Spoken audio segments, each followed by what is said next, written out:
அவ்வளவு சீன்லாம் இல்ல. பொண்ணுங்க ஏங்க கார் எடுத்துட்டு வாங்க, ஏங்க தள்ளாதீங்க, வர்றேங்க. Rise above. Ariza shirts and trousers. VV National Plastic Chairs. உடலுக்கு ரெஸ்ட், சேருக்கு பெஸ்ட். முதல்ல பொண்ணுங்களை பிராங்கே பண்ண பொண்ணுங்க சேனல் இருக்காதே. நீங்க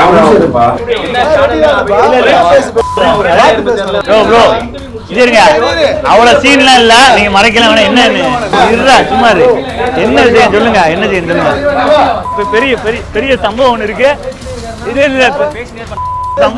ஏங்க கார் எடுத்துட்டு வாங்க, கார் எடுத்துட்டு தாங்க நான் கிளம்பி வர முடியும். இருங்க சொல்லுங்க. ஊரம் வீடியோ பண்ணிட்டேன், இந்த மாதிரி பல பேர் தவிச்சுது. சரி இழுத்துக்கிட்டே வந்து நானே நடந்து வர்றேன். ஸ்டேஷன் எந்த ஒரு ஸ்டேஷன், எந்த ஸ்டேஷன்? ஸ்டேஷன் பேர் சொல்லுங்க, இந்த ஏரியா ஸ்டேஷன் பேருங்க. கிண்டி ஸ்டேஷனா? கிடையவே கிடையாது. ஏங்க தள்ளாதீங்க, வர்றேங்க.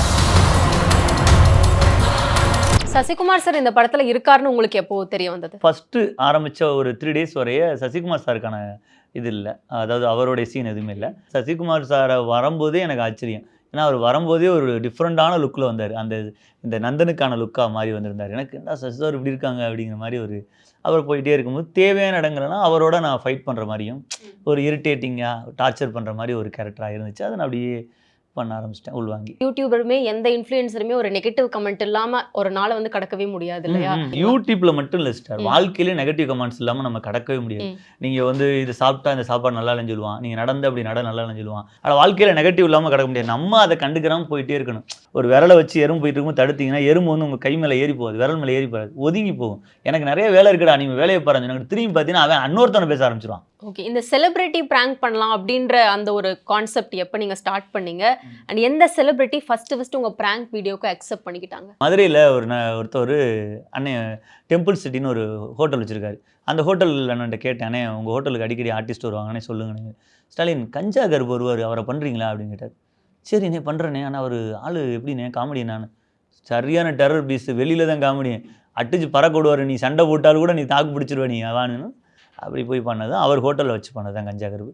அது எங்களுக்கு ஹைப் ஏற்றுச்சு. ஃபஸ்ட்டு ப்ராங்காக செலிபிரிட்டி அவரை தான் பண்ணியிருப்போம்னு நினைக்கிறேன் எனக்கு தெரிஞ்சு. அப்போ எல்லாருமே ஆப்வியஸாக ரொம்ப டென்ஷன் ஆகிடுவாங்கல்ல? ஆமாம், டென்ஷன் ஆகாமல் எப்படி இருக்க முடியும்? இப்போ எங்களுடைய கான்செப்ட் என்னென்னா, ஒரு ப்ராங்க் பண்ண போகிறோம்னா அவங்கள சார்ந்த நபர், அவங்க ஃப்ரெண்ட்ஸு, அவங்க ரிலேட்டிவ், இவங்கள வச்சு தான் நாங்கள் போவோம்.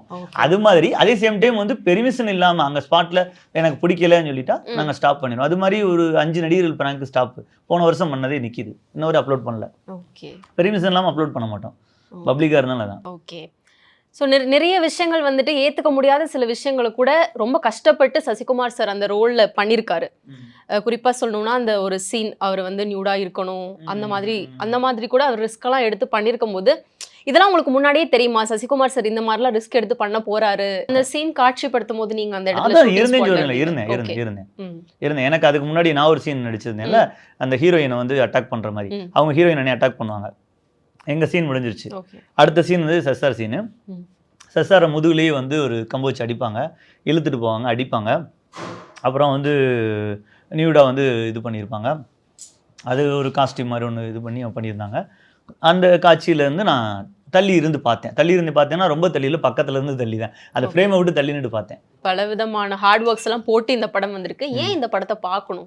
கமர்ஷியல் படங்கள் வருதுல்ல, மக்களுக்கு தேவையில்லாத கருத்துக்கள், 18+ கருத்துக்கள் உள்ள படங்கள் எத்தனை வந்திருக்குல்ல, அந்த படத்தையே ஆதரிச்சு எவ்வளவு நம்ம பார்த்துருப்போம். என்னன்னே தெரியாமல் ஒரு படத்தை போய் பார்த்துருப்போம்ல. அப்படி தேவையில்லாத விஷயங்களை எவ்வளவு ஒரு ஆதரிச்சிருக்கும் போது சமூகத்துக்கு தேவையான ஒரு கருத்தை சொல்லியிருக்காங்க. ஒரு படத்தை படமாக பார்க்கணும், நல்ல படத்திற்கு வரவேற்பு கொடுத்தால் இது மாதிரி நல்ல படங்கள் எடுக்கணும்னு தோணும். இப்போ கடைசி விவசாயி, அப்புறம் பார்த்துக்கிட்டிங்கன்னா டாடா நல்ல படம், ஐயோ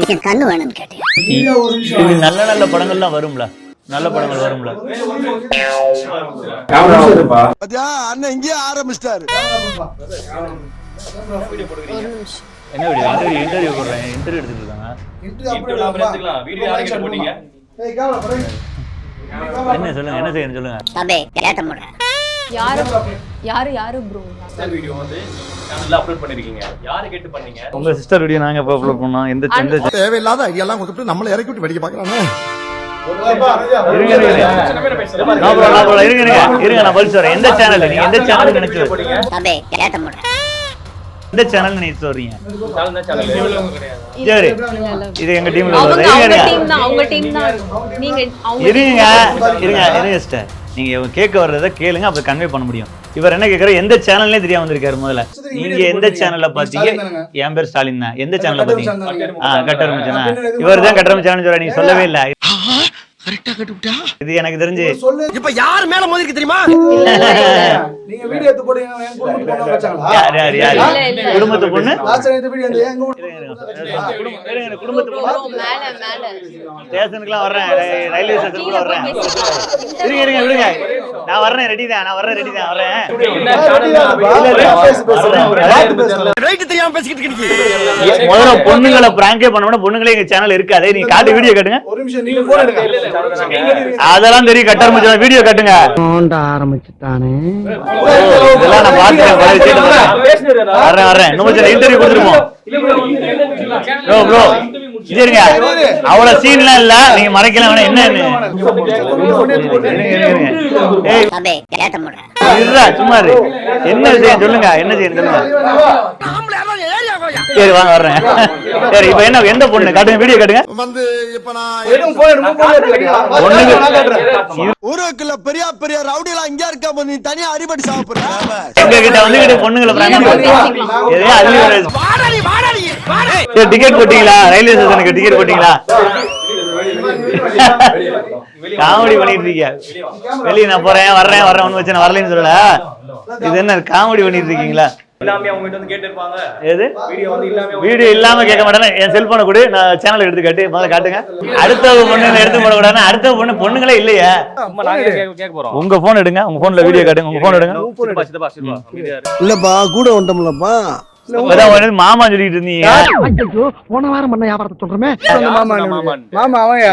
அவர் மாமாவா? இவர் மாமாவா? மாமா I am சஞ்சய் ராமசாமி.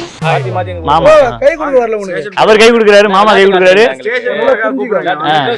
என்ன புரிஞ்சுக்கிறேன்? யாரு விளையாட்டா பேசுறேன். அவர் கை கொடுக்கறாருல எனக்கு அப்ப கை கொடுக்கணுமா? I am Sanjay Ramasamy. அதெல்லாம் தமிழர் பண்பாடு. எதுல போறாங்க? எந்த கார் இருக்கு? இப்ப நடந்தா போவாங்க. ஏங்க கார்ல தாங்க போக முடியும். நடந்தா போவாங்க யாராவது? சரி ஒண்ணு செய்யுங்க. அப்ப நீங்க என்ன செய்யணும்? போலீஸ் கூட்டிட்டு வாங்க. நான் பேசிட்டு இவனு ஈக்குவலா மைண்டம் பண்றானே. என்ன தப்பு பண்ற? நம்ம இன்டர்வியூ முடிச்சிட்டு வருவோம் போட்டோ. இல்ல பெரிய சம்பவம் ஒண்ணு இருக்கு. இது பெரிய சம்பவம். ஏங்க கார் எடுத்துட்டு வாங்க. கார் எடுத்துட்டு வந்தாங்க நான் கிளம்பி வர முடியும். இருங்க சொல்லுங்க. அது கேமரா எடுத்துட்டு வர்றாரு வருங்க. இது எந்த இல்ல உங்க ஆளுங்க தான் எனக்கு தெரியும். கண்டிப்பா இது யாருக்கிட்ட செய்யுங்க. போய் நானே ஊரை விட்டு வீடியோ பண்ணிட்டேன். நான் இந்த மாதிரி பல பேர் தெரிவிச்சுது. சரி இழுத்துக்கிட்டே வந்து நானே நடந்து வர்றேன். ஸ்டேஷன் எந்த ஒரு ஸ்டேஷன்? எந்த ஸ்டேஷன்? ஸ்டேஷன் பேர் சொல்லுங்க. இந்த ஏரியா ஸ்டேஷன் பேர் என்னங்க? கிண்டி ஸ்டேஷனா? நான் நொண்டி வரேன். வரேன். கிண்டி ஸ்டேஷன் இல்ல. எவ்வளவு போய் சொல்றாரு வருங்க. கிடையாது. ஏங்க தள்ளாதீங்க. வர்றேங்க. அவரை தள்ளிட்டு கூட்டு போங்க. எந்த ஊருக்கா கூட்டி போற? இதோட 11 கிலோமீட்டர் ஆகி போச்சியா? நான் நொண்டி வர ரெடியா தான் இருக்கேன். ஓகே அக்கா நல்லா இருக்கீங்களாக்கா? நல்லா இருக்கீங்களாக்கா? அதான் அக்கான்னு சொல்றேன்ல. அதே எல்லாரோடையும் பழகிட்டு இருக்கோம்ல. இது என்ன தெருவரையை விட்டு இருக்கீங்க? வீடியோ காண்டி தெருவரையை விட்டு போயிட்டு இருக்கீங்க. ரேபிட்டோ போட்டிருக்கேன். ஐயா பாவிலா கார் இல்லைன்னு நான் ஏன் காரே கொடுக்க ரெடியா இருந்திருப்பேன். எதுக்கு ரேபிட்டோ வர போறிய? ஆனா மனசாட்சி இல்லாம அதெல்லாம் எனக்கு ஏற்கனவே தெரியும். நீங்க ஏங்க உங்க சேனலுக்காரவை செய்யற வேலையும் சட்டுன்னு தெரியுங்க எனக்கு. ஏன்னா கேமரா பின்னாடியே வருது எங்களுக்கு தெரியாதங்க. ஏங்க நாங்க கேமராவோட இப்படி ஃப்ளோல வந்தா அப்படி இப்படிங்க நம்புவாங்க? யாராவது நம்புவாங்களா? இவரெல்லாம் வெளிநாட்டு மாப்பிள்ளை கேரக்டர் பண்ணலாம். சூப்பரா இருக்கு. I am Sanjay Ramasamy. சூப்பரா இருக்கு உங்களுக்கு. நல்லா பண்றாரு. இவர் அதிகாரியாவே பண்ணிட்டு போகணும் பாவம். ஒருவேளை இந்த கதையில உங்களுக்கு இந்த விஷயம் இப்படி இருந்திருந்தா நான் பண்ணியிருக்க மாட்டேன் அப்படின்னா ஏன் பண்ணியிருக்க மாட்டீங்க? இல்லை ஒரு சின்ன குழந்தைய வந்து அந்த மகாராஜா படத்தில் சிங்கமொழி அண்ணன் பண்ணியிருந்தாங்களே அந்த மாதிரி ரோல்லாம் பண்ணியிருக்க மாட்டேன். Okay. ஏன்னா எனக்கு என் இல்ல எண்ட் மனசை ஆஃப் த டே பாதிக்கும். எல்லாமே நடிப்பு தானே. நம்ம நடிப்பு இப்போ தான். பிராங்க் எல்லாம் நீங்க பண்றோம். சொல்றது சரியான விஷயம். ம். எண்ட் ஆஃப் தி டே உங்களுக்கு வந்து அது நடிப்பாவே இருந்தாலும் ம். உங்களுக்கு அது மனசுக்கு ஒப்புகளை எல்லாம் பண்ணக்கூடாது. இப்போ எக்ஸாம்பிளுக்கு வந்து பிராங்க்லயே பொம்பளை பிள்ளைகளை ரோட்ல போற பொண்ணுங்களை பிராங்க் பண்ணாத சேனல் நான் தான். 6 வருஷமா வேணா நீங்க பார்க்கலாம், எடுத்து பார்த்துக்கலாம். அந்த விஷயத்தை எனக்கு ஒரு எத்திக்ஸ் வச்சிருக்கேன்ல. அது மாதிரி நான் சின்ன குழந்தைகளுக்கான கண்டென்ட் இருக்குல்ல, அந்த மாதிரி பேட் ஹேபிட்ஸ் சொல்றேன். அதாவது தப்பு இல்லை, அது படத்துக்கான விஷயம். என்னால அதை ஏத்துக்கிற முடியாது, என் மனசு ஏத்துக்கிறது. அந்த மாதிரி ஒரு விஷயம் பண்ணுனா என்னாலேயே வந்து ஒரு 5-6 மாசத்துக்கு தூங்க முடியாது, நிம்மதி இருக்காது எனக்கு. என்ன ரோல் வேணா பண்ணுவேன். நீங்க வந்து ரொம்ப ஒரு பிச்சைக்காரன ரோல் பண்ண சொன்னாலும் பண்ணுவேன். அதெல்லாம் என்னால் முடியும். இது பண்ண முடியாது, இந்த ரோல் மட்டும் என்னால் பண்ண முடியாது. பண்ணவும் மாட்டேன். நீங்க வேணா பாருங்க, பண்ணிட்டேன்னா நீங்க என்ன சொன்ன கேட்கல, அந்த இன்டர்வியூல இருக்குல்ல, அந்த மாதிரி ரோல் என்னால் பண்ண முடியாது. ஒரு ஆட்டோ ஓட்டிட்டு இருந்த அந்த மொமெண்ட்ல இருந்து இப்போ இவ்வளவு தூரம் ஒரு 18 பேரை வச்சு வேலை வாங்கி உங்களுக்கு சம்பளம் கொடுக்குற அளவுக்கு இந்த பொசிஷன் வந்திருக்கீங்க இல்லையா? இது எப்படி இருக்குது? ஆட்டோ வந்து அப்பா தவறுனால எனக்கு இன்கமாக எங்கள் வீட்டில் எதுவுமே இல்லாதனால அந்த காலகட்டத்தில் நான் ஆட்டோ ரெண்ட்டுக்கு எடுத்து என்ன செய்யலாம்னு நினைக்கும் போது எனக்கு ஈஸியாக தெரிஞ்சு வண்டி ஓட்டுறது வரும், அதனால் ஆட்டோ ஓட்டிடலாம் அப்படின்னு. அது எனக்கு அந்த பஜாஜ் அந்த ஸ்கூட்டி மாதிரி இருக்கும், அந்த டைப்பில் ஓட்டி பழக்கினால அது சும்மா ஓட்டினேன். அதில் 2 தடவை கவுத்திட்டேன், ஆட்டோவே கவுத்திட்டேன். அதுக்கு கஸ்டமர் இல்லாமல் கவுத்திட்டேன். அதுலேருந்து பழகுனால எனக்கு அது ஓட்ட தெரிஞ்சுனா அது பண்ணேன். அதுவும் கொஞ்சம் நாளுக்கு அப்புறம் கொஞ்சம் இன்கம் வரும், சொந்தமாக ஆட்டோ வாங்கினேன். அதில் எனக்கு ஒரு இன்கம் வந்துச்சு. சரி நமக்கு இது இல்லை, இன்னும் நம்மளை இன்னும் கொஞ்சம் அடுத்த இடத்துக்கு வளர்த்துக்கிறணும், தன்னைத்தானே நம்ம வளர்த்துக்கிறணும், அடுத்தவங்க தூக்கி விடுவாங்கன்னு எதிர்பார்க்கக்கூடாது. ஓகே. சினிமாக்கு வர்றது உங்களோட ஆரம்ப காலகட்டத்தில் ஒரு பிளானா இருந்ததா இல்லை இது எதர்ச்சியாக நடந்தது? இல்லை சொல்லிட்டேன், அதை நான் உங்களுக்கு சொன்னேன். பிளானாக இருந்துச்சு. நான் வந்து ஒரு இடத்துக்கு போய் ஒரு மீடியாவுக்கு தேடி போகிறேன்னா எனக்கு அந்த மீடியா உடனே எனக்கு வாய்ப்பு கொடுத்துறாது. வாய்ப்புங்கிறதே ஃபஸ்ட்டு கிடைக்காது. வாய்ப்பை உருவாக்கணும், எனக்கான ஒரு பிளாட்ஃபார்ம் உருவாக்கணுங்கிறது தான் உருவாக்குனது. இந்த பிளாட்ஃபார்மில் இன்கம் வருங்கிற விஷயத்தையும் அப்புறம் தெரிஞ்சுக்கிட்டேன். நான் இதுக்கு முன்னாடி நான் அட்வர்டைஸ்மெண்ட் டைரக்ஷன் பண்ணிக்கிட்டு இருந்தேன், அட்வர்டைஸ்மெண்ட் மீடியாவில் இருந்தேன். ஓகே. அதுக்கப்புறம் தான் அதுக்கு முன்னாடி ஆட்டோ ஓட்டிக்கிட்டு இருந்தேன். சரி. அதுக்கு முன்னாடி ஆட்டோ ஓட்டிக்கிட்டு இருந்தேன். அதுக்கப்புறம் வந்து ஆட்டோலேருந்து அப்டேட் ஆகி, ஏன்னா எங்கள் அப்பா தவறிட்டாங்க 18 வயசில். அதுக்கப்புறம் நான் ஆட்டோ வருமானத்துக்காக ஓட்டினேன். அதில் எனக்கு எனக்கு எதுவும் அப்டேட் ஆகணும்னு நினச்சிட்டே இருப்பேன். சரி அதுக்கப்புறம் என்ன பண்ணலான்னு யோசிக்கும் போது இது ஆரம்பிச்சு அட்வர்டைஸ்மெண்ட்டு. ஓகே. யூடியூபர்ஸ் பண்ணுறதுல இதெல்லாம் தேவையில்லை அப்படின்னா என்ன சொல்லுவீங்க?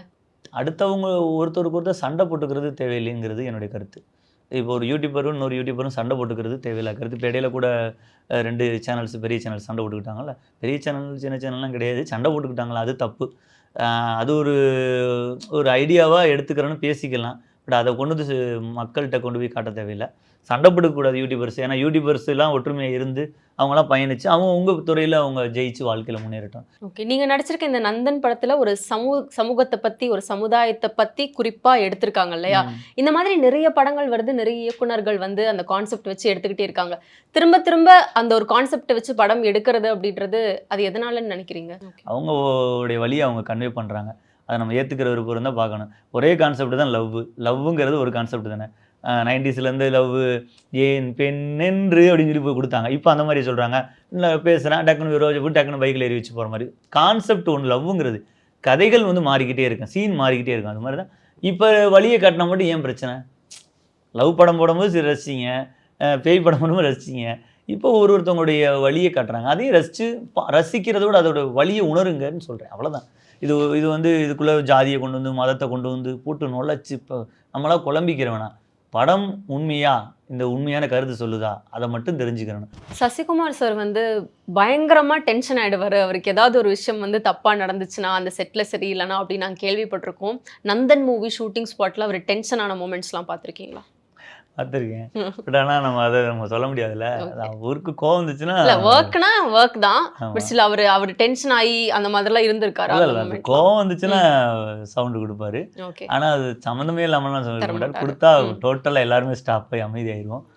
ஆனால் மோஸ்ட்லி ஒரு 1-2 விஷயங்கள் சும்மா இருக்கும்போது ஏதாவது ஒரு அங்கே தப்பு நடந்துச்சுன்னா இது பண்ணியிருப்பாரு. நான் கழுத்தை பிடிச்சதுக்கே என்னை திட்டினார். கழுத்தை ஏன் வந்து கம்மியாக பிடிக்கிற, அழுத்தி பிடி நல்ல மிதி அப்படின்னு சொன்னார். அதுக்கே கற்று தான் செஞ்சார். எனக்கு என்ன பிடிக்காதுன்னு சொல்லுவாங்க, புடின்னு சொன்னாரு, மிதின்னு சொன்னாரு.